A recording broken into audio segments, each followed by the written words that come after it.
Bonjour mes amis. Je vous fais cette vidéo rapidement pour rappeler ce que les anglophones avaient dit aux francophones. Les anglophones nous avaient prévenu que ce que nous avons vu, ce que nous avons vécu là, ce n'est pas quelque chose dû à des gens qui nous considèrent comme des frères. Les anglophones nous ont dit, les écans que nous avons vus là, ça n'a rien à voir avec les peuples du Sud, rien à voir avec les peuples du Centre, rien à voir avec les peuples de l'Est. Ce que nous avons vu là, c'est une bande de cancres. Et si vous voulez trouver des illustrations, leur plus grand intellectuel sur ces cancres, c'est un certain Fameux Ndongo. 32 gigas égale 500 gigas. Et si vous voulez savoir le fer de lance de la jeunesse chez les écans, c'est Bruno Bidjan. Pour eux, voilà l'exemple de la jeunesse qui a réussi chez ces écans-là. Des cancres. Et je vous assure que ces gens-là avaient dit que les anglophones sont comme deux morceaux de sucre qui vont jeter dans une bassine d'eau et ça va se dissoudre. C'était en 2016. Aujourd'hui, nous sommes en 2025. Plus de 4000 soldats tués. Plus de 100 000 anglophones assassinés. Ne parlons pas des déplacés. Et revoilà les mêmes cancres qui ont maintenant envahi la zone francophone. Toujours avec la même idée. Ces gens-là croient que le nord, l'ouest, le littoral, et quelle est encore l'autre région, que ces trois morceaux de sucre qui vont jeter dans l'eau et ça va se dissoudre. Vous avez des cancres comme ça, qui sont convaincus qu'on va laisser une Woloworth avec un pingouin diriger le pays, alors qu'ils n'ont aucune notion de ce que c'est que diriger un pays.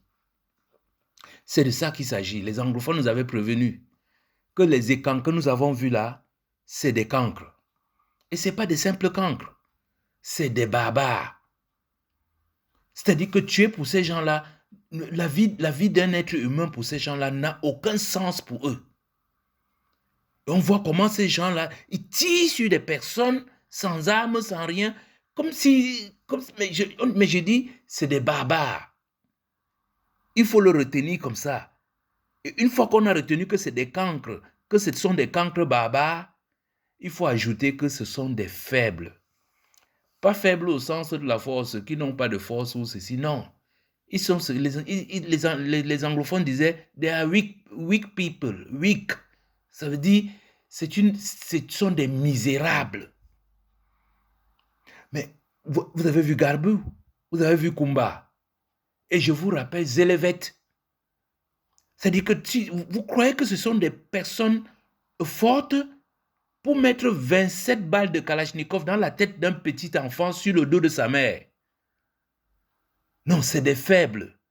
Et quand on cumule ces trois caractéristiques, cancre, baba et faible, mes chers amis, il n'y a pas d'autre solution. Il faut les combattre. C'est pour ça que en légitime défense, self-defense, les anglophones ont pris les armes. Or là, nous nous sommes engagés dans cette histoire d'élection. On aurait dû prendre directement les armes. En moins de 4 jours, on a déjà 100 jeunes Camerounais sur le carreau. Sans compter qu'ils portent les corps, ils partent avec, on ne sait pas où ils vont enterrer, où ils vont manger, où ils vont faire des barbecues. Ce sont des barbares. Donc je vous dis, les anglophones nous avaient prévenus.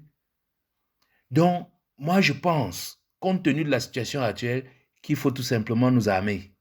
On ne peut pas avoir des soldats que nous payons avec nos impôts, des soldats que nous payons avec notre sang et notre sueur, et eux viennent tirer sur nous comme si nous étions des lapins.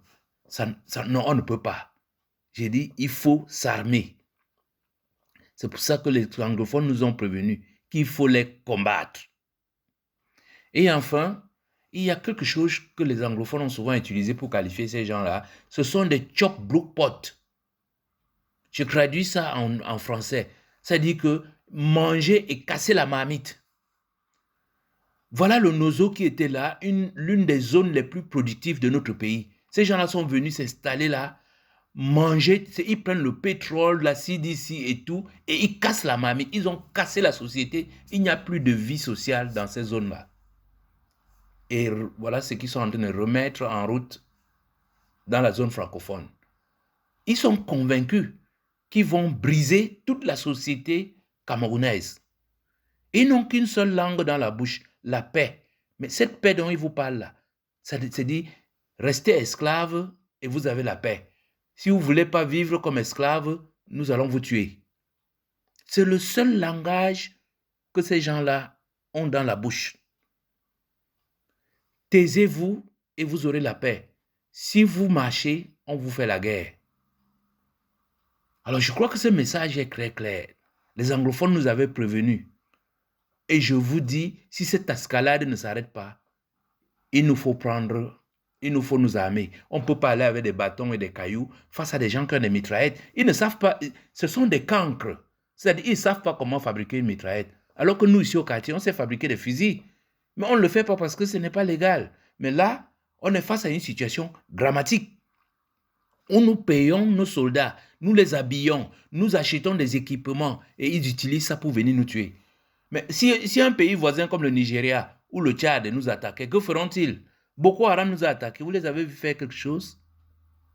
Mais quand il s'agit de venir tirer sur les citoyens non armés qui manifestent leur mécontentement dans la paix, là, ils sont très forts. Là, je dis, si vous leur donnez un petit bébé de 7 ans, ils vont lui mettre 50 balles dans la tête et ils vont croire qu'ils sont très forts. Les anglophones nous ont prévenus. Il va falloir combattre ces gens-là, cette nébuleuse, parce qu'on ne sait pas exactement qui ils sont, mais ce ne sont pas nos frères.